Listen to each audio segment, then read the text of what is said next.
Alright, howdy folks, and welcome back to the channel. Today we are taking a look at this awesome looking upcoming game called Second Front, published by Microprose.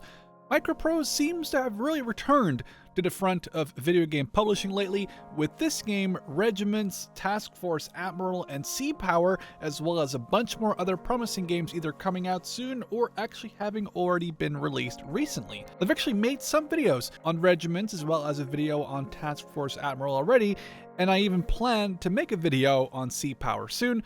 But today, as I said, we are focusing on Second Front, an upcoming tactical turn-based World War II game. If you're interested in checking out this game for yourself, I have linked their store page below. Now, unlike the Scramble Battle for Britain video I did recently, there is actually a trailer to showcase, so let's get that out of the way, and after that we'll dive into what's currently known about the game.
So taking a look at Second Front, I can't help but compare it to a similar game called The Troop I've actually heavily featured on my channel, but with seemingly way more in-depth mechanics and a third faction. The game will ship with multiple campaigns covering German, American, and Russian units, with missions being fought in a 60-turn battle cycle. These battles are continuous skirmishes with persistent loss, fatigue, and experience, as well as cycling from morning to day to night as the battle continues on. Besides these campaigns, the game will actually come with a full-fledged editor, allowing you to create any sort of battle you have in mind while using the vast array of all the units available to these three factions.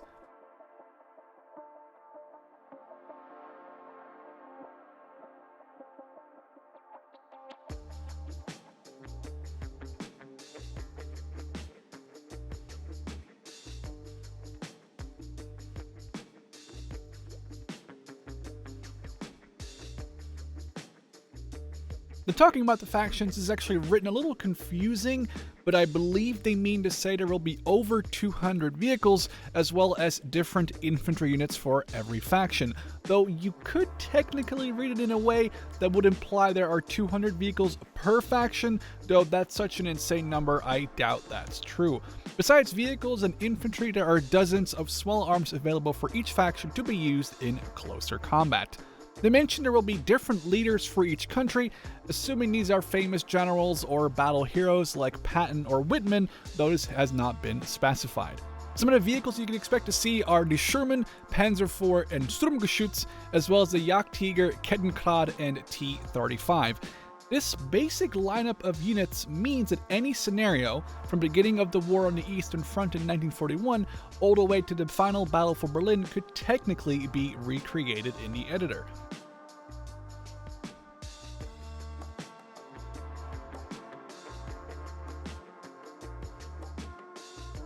Units that had them in real life are also equipped with smoke launchers in the game, as well as weapons that require the crew to pop out of the hatch, like the Sherman 50 caliber on the roof, are modeled in. Vehicles have 6 armor zones: hull and turret front, hull and turret sides, and hull and turret rear.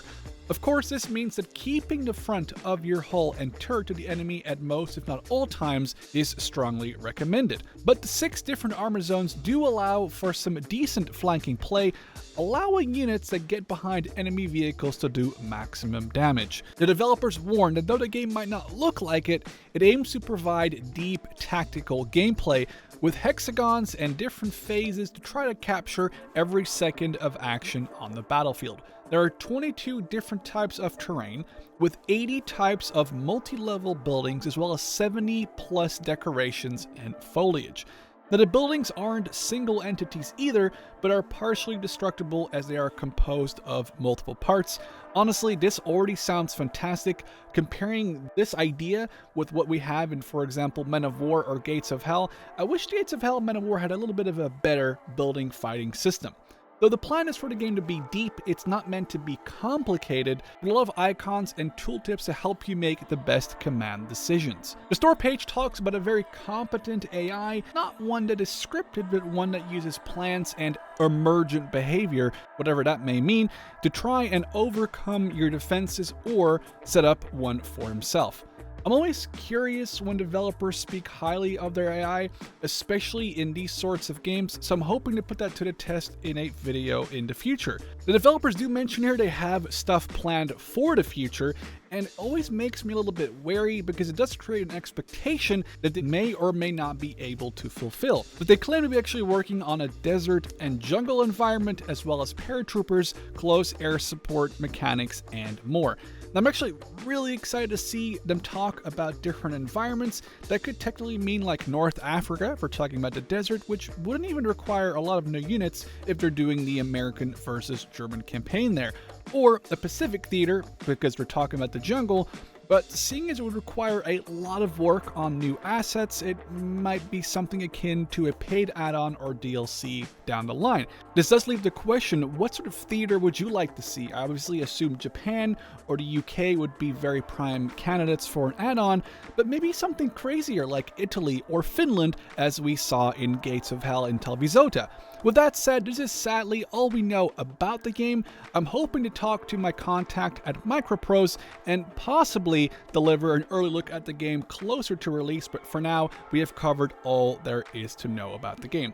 Are you interested in Second Front? What would you like to see in terms of more factions in the game? Let me know, and I'll catch you in the next one. In this video, we show you how we create a sense of continuity between our maps through the use of a technique we call shifting. This train station map in Borisov is almost complete. In the campaign, we want the player to continue to the west, so we will subtract the tiles in the east that we no longer need. This creates a new map that we can edit.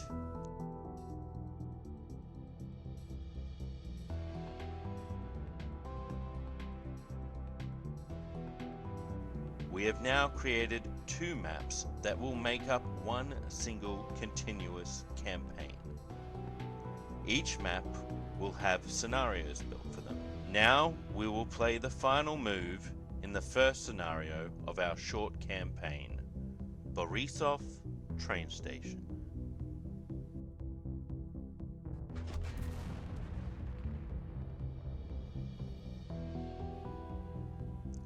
We have met the victory condition by capturing the control point. This concludes the first scenario. On to the next one.